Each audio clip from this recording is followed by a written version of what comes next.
They say spring brings life, but that year it brought something else. The snow melted too quickly. The ground thawed in a way I'd never seen before. And from that moment on, something changed. People in town started acting strange. The woods wouldn't stop whispering, and the smell, that god-awful smell, it came from beneath. If you're new here, subscribe. And if you think you could survive something like this, leave a comment.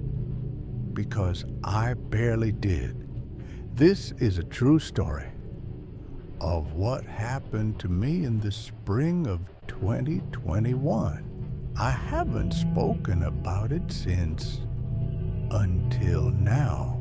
I just finished college, burned out, disconnected. So when my mom asked if I wanted to come back home for a while, I said yes. We lived in a tiny rural town in southeastern Kentucky, Appalachian foothills, quiet, forested, the kind of place where people leave their doors unlocked and everyone knows your name. I hadn't been back in almost 4 years. When I got off the bus, the air smelled like dirt and trees. Birds were screaming louder than I remembered. Everything was melting. It was only March, but the ground had turned soft like it was already May. My boots sank into the grass as I walked the gravel path to our old farmhouse. Mom and Dad greeted me with smiles. Mom had made cornbread. Dad handed me a beer. Nothing had changed, except everything had. It started with the pond.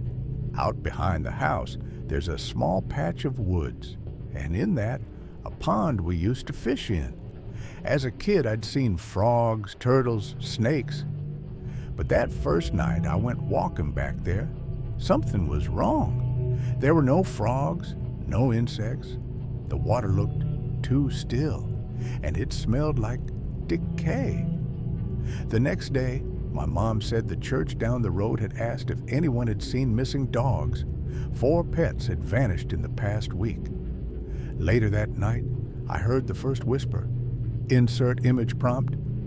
Close-up of open bedroom window with outside darkness. Faint mist drifting inside, implying a whisper or presence. Tension in the air.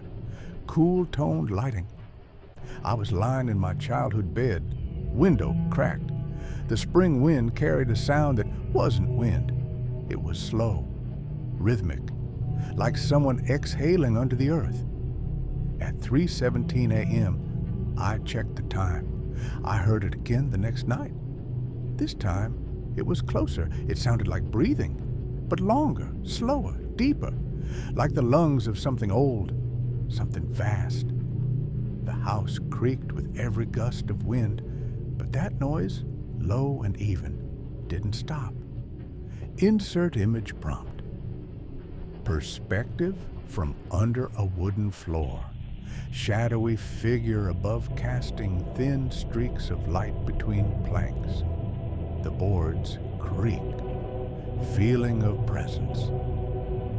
By the third night, I wasn't sleeping. The first person to come back was Mr. Hughes. He'd gone missing the previous fall, went for firewood, and never returned. People assumed he'd gotten lost. The county did a search, but after 2 weeks, they declared him gone. Then one morning, he was just there, walking down Main Street, mud up to his knees, no shoes, pale as bone. Everyone was stunned. He said he'd been cold, just cold for a long time. People hugged him, cried, but I kept my distance. There was something in his eyes, something wrong, and he never blinked. A week later, I passed him on the sidewalk. I said hi. He didn't respond, but seconds later, I heard it, a wet, dragging sound behind me. When I turned around, he was gone, just 2 long trails of slime leading into the trees. Within days, more came back. 2 teenage girls who went missing on prom night years ago, an old woman who was presumed dead in a barn fire, a toddler who vanished during a flood in 1996. They all returned one by one, quiet, thin, blank. Sheriff Connolly called it a miracle.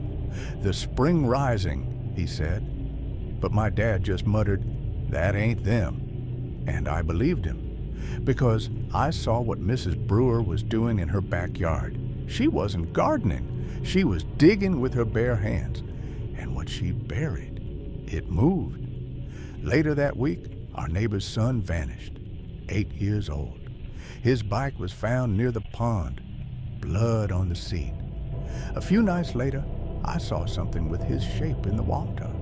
Slow, broken, bark for skin. It turned and looked at me. By week 2, the ground pulsed. I went to the woods again. Every step I took, the soil moved under me like the earth itself was inhaling. By the pond, lilies were blooming too fast, blood red, and their scent made my nose bleed. And the faces began, in bark, in water, in fog. My mom hummed an old tune day and night. I asked what it was. She said, "Something old has woken up. Don't disturb it." That night, I found her barefoot in the garden, whispering in a language I'd never heard, eyes locked on the moon. Then came the final week. Dad shook me awake. "Get your things. Don't say goodbye to your mom. We're leaving." We drove for hours. I asked nothing, not until the highway. He told me about the well behind the church, buried in concrete decades ago, because something came out. And that spring, the frost cracked the concrete. The earth, he said, never forgets what's buried. It just waits. That night in the motel, I checked my phone. No signal. One new message. From my mom's number. "You forgot your boots." Attached, a photo of my room. And on the bed, my boots, still muddy. That was 3 years ago. I never went back. Last week, I got a letter. No return address. Inside was a pressed red lily. Still moist, still bleeding. So, if you smell something sweet and rotting this spring, don't check where it's coming from. Go inside, lock the doors. And whatever you do, don't open them. Because spring doesn't bring life anymore. It brings them. This video was voiced using artificial intelligence. If you spotted any mistakes, let us know in the comments.